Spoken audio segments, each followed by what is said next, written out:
When I first looked at earthquakes, I was interested in the impact of earthquakes on society with respect to politics and with respect to cultural and artistic production.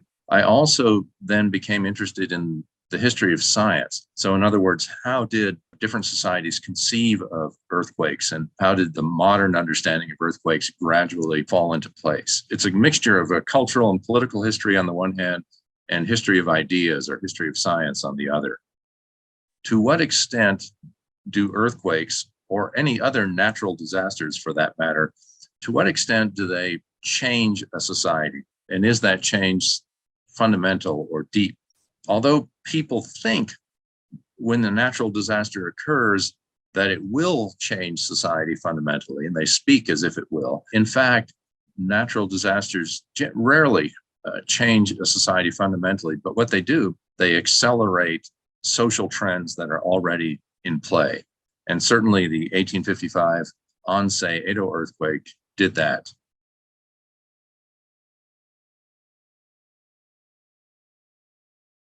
Many parts of Edo were built on a solid soil base, even if the elevation was not very high. But some parts of Edo were built on reclaimed swamp, places that had basically been a salt marsh or part of the ocean. But in the early 1600s were filled in with dirt. Much of that real estate became prime location that some of the most prestigious daimyo, the so-called Fudai daimyo, who were closely associated with the shogunate or with the bakufu, they built their mansions in low-lying areas right below Edo Castle that had been reclaimed swampland. This kind of land is the worst place to be in an earthquake. The soft soil amplifies the shaking. That soft soil quickly liquefies. And so the shaking is greater and the soil itself liquefies. And the result is often a dramatic collapse of the building. If we were looking at this earthquake from the standpoint of an ordinary person in Edo, we would see many of the most prestigious areas in town being utterly destroyed. I mean, almost look like they're being swallowed up by the earth and then exploding in part because many of these daimyo mansions had munitions stored in them. And also the Yoshiwara district, this playground of the rich, was literally located in a swampy area. And it suffered the same kind of dramatic damage as the daimyo mansions. So in many ways, it looked as if the cosmic forces almost had directed their wrath at many of the elite elements of society. And so that was one way that people could interpret the earthquake. And then that destruction of the elite caused the need for rebuilding of those areas at very high wages. And that leads to the major interpretation of the earthquake among many common people as a kind of redistribution of wealth. And they use the term yonaoshi, which kind of has a grandiose sense of rectification of society, but they specifically meant rectification in the sense that a flow of wealth from rich people and politically important people flowed into the hands of skilled and unskilled laborers. So one of the best examples of this phenomenon of the earthquake as a redistributor of wealth is in one of the prints that viewers will be able to see, which depicts winners and losers of the earthquake. It was very common to take a print, and sort of divide it in some fashion visually. Often the winners would be described as people who are busy, and the losers would be people who are idle or who have time on their hands. In other words, unemployed. Typically, you would see about the same number of occupations on both sides of this divide. The earthquake takes away from some people and then gives to other people in an economic respect. And so when the earthquake occurs, it is going to affect some types of occupations very dramatically, both in a good way or a bad way. If I'm in the construction trades, my ability to command high wages will go up dramatically. How dramatically?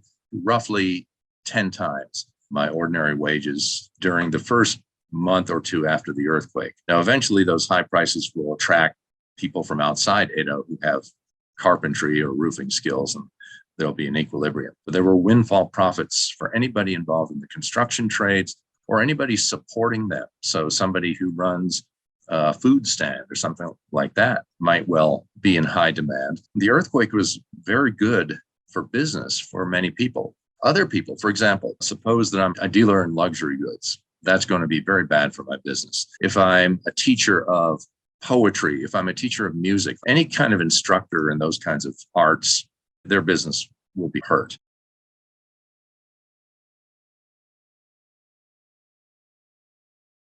There's an assumption that people in 1855 or anywhere around that time actually literally thought that a giant catfish caused the earthquake. I have seen no evidence to support this idea and much evidence that suggests that that was not the case. In other words, people had a metaphorical understanding of earthquakes, and they also had a scientific understanding of earthquakes. The scientific understanding was that earthquakes were the result of an imbalance in fundamental energies within the cosmos. Those energies tend to rise and they get trapped under the ground. This hot stuff builds up within the earth. And finally, so much of it builds up that it explodes. That is essentially the earthquake. Now, that's a very simple explanation, and scholars would have refined it in many ways and explained how this happens and so forth. But that seems to be what most people in Edo, that's how they understood an earthquake in mechanical terms. Much like in modern North America, around Christmas time, you'll see images of sleigh being pulled by reindeer. It does not mean that most people think that reindeer can pull a sleigh through the sky. It's an image of the Christmas season. So too, this huge catfish became an image of the shaking forces of nature. And indeed, even to this day, a cartoon-like catfish on a sign in Japan would immediately alert a viewer that this is a sign containing important earthquake or tsunami information. Most of the prints are quite hopeful.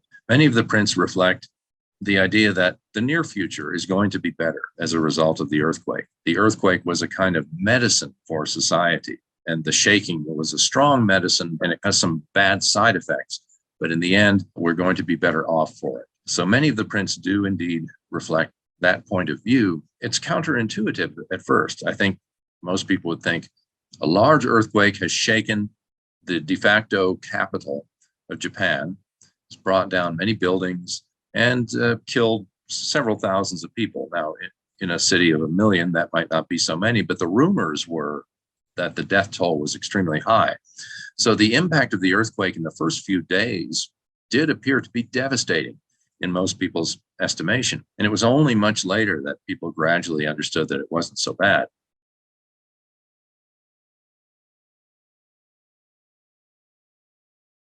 So here we have this terrifying event, and it does produce some terrifying prints. However, within a few days, most of the prints are looking ahead. Some of them emphasize the rebuilding.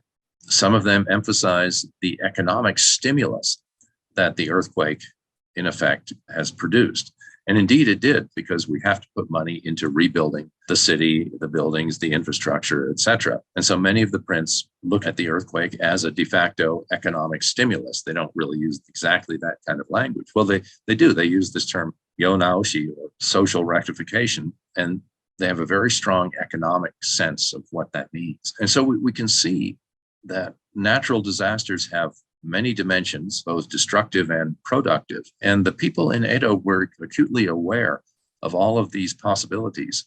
It's an excellent opportunity for modern people to reflect on the complexity of society, the complexity of natural hazards as they intersect with society to create a natural disaster, and the possibility that a natural disaster, although obviously a bad thing, can lead to beneficial consequences, depending on the nature of society.